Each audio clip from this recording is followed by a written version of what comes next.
നമസ്കാരം. Raf talk ഫുട്ബോളിലേക്ക് അവർക്കും സ്വാഗതം. ഒറ്റ ഗോൾ, ഏകപക്ഷീയമായ ഒറ്റ ഗോളിന്റെ ജയം. നോർത്ത് ലണ്ടൻ ഡെർബിയിൽ ആഴ്സണൽ വിജയിച്ചേറിയിരിക്കുന്നു. ടോട്ടൻഹാം ഹോട്ട്സ്പറിനെതിരെ വിജയ ഗോൾ കണ്ടെത്തിയത് ഗബ്രിയേലാണ്. ആദ്യ പകുതി ഗോൾ രഹിതമായ മത്സരത്തിന്റെ 64-ാമത്തെ മിനിറ്റിലാണ് ഏക ഗോൾ പിറന്നത്. അങ്ങനെ ആഴ്സണൽ വിജയിച്ചേറിയിരിക്കുന്നു. ഇതോടുകൂടി മൂന്നാമത്തെ സക്സസീവ് എവേ ലീഗ് വിന്നാണ് ടോട്ടൻഹാമിനെതിരെ നോർത്ത് ലണ്ടൻ ഡെർബിയിൽ ഇപ്പോൾ ആഴ്സണൽ സ്വന്തമാക്കുന്നത്. 1988 ശേഷം ആദ്യമായിട്ടാണ് ഈ ഒരു നേട്ടത്തിലേക്ക് അവരെത്തുന്നത്.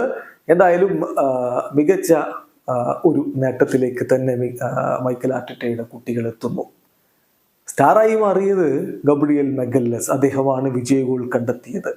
മോസ്റ്റ് ബ്ലോക്ക്ഡ് ഷോട്ട്സ് അതിൽ അദ്ദേഹമാണുള്ളത് 2 ജോയിന്റ് മോസ്റ്റ് ക്ലിയറൻസസ് അതിൽ ഒന്നാമത് ജോയിന്റ് മോസ്റ്റ് ആയിട്ട് അദ്ദേഹം നിൽക്കുകയാണ്. 1-ാം സ്ഥാനത്ത് ജോയിന്റ് മോസ്റ്റ് ആയിട്ട് 7 മോസ്റ്റ് ഡിഫൻസീവ് ആക്ഷൻസ് 12 അങ്ങനെ ഗബ്രിയേൽ മെഗല്ലസ് പൊളിച്ചടുക്കി അദ്ദേഹമാണ് വിജയ ഗോൾ നേടിയത് എന്ന കാര്യം കൂടി നോക്കുക.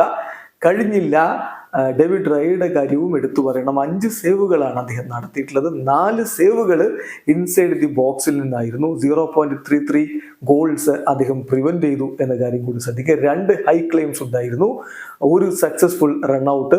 32 പാസുകൾ കൊടുത്തതിൽ 20 അദ്ദേഹം ആക്യുറേറ്റ് ആയിട്ട് ലക്ഷ്യത്തിലേക്ക് എത്തിക്കുകയും ചെയ്തു. എന്തായാലും വളരെ കാമിംഗ് പ്രസൻസ് ആണ് ആഴ്സണലിന് വേണ്ടി അദ്ദേഹം കാഴ്ചവെച്ചിരിക്കുന്നത്. അതിൻ്റെ ഒരു റിസൾട്ട് കൂടിയാണ് ഈ വിജയം എന്നുള്ളത് എടുത്തു പറയേണ്ടതാണ്. ആഴ്സണലിനെ സംബന്ധിച്ചിടത്തോളം ഈ വിജയത്തോടു കൂടി ഇപ്പോൾ ഇംഗ്ലീഷ് പ്രീമിയർ ലീഗിൽ 4 കളികളിൽ നിന്ന് 3 വിജയവും 1 സമനിലയുമായിട്ട് 10 പോയിന്റോടെ ലീഗ് ടേബിളിൽ മാഞ്ചസ്റ്റർ സിറ്റിക്ക് പിന്നിൽ 2-ാം സ്ഥാനത്തുണ്ട്. അതേസമയം ടോട്ടൻഹാം ഹോട്ട്സ്പറിനെ സംബന്ധിച്ചിടത്തോളം 4 കളികളിൽ നിന്ന് 4 പോയിന്റേ ഉള്ളൂ. അവരിപ്പോൾ 13-ാം സ്ഥാനത്താണ്. വീഡിയോ അവസാനിക്കുന്നു. ഫുട്ബോൾ ലോകത്തെ കൂടുതൽ വിശേഷങ്ങളുമായി റാഫ് ടോക്സ് കൊണ്ടുവരാം.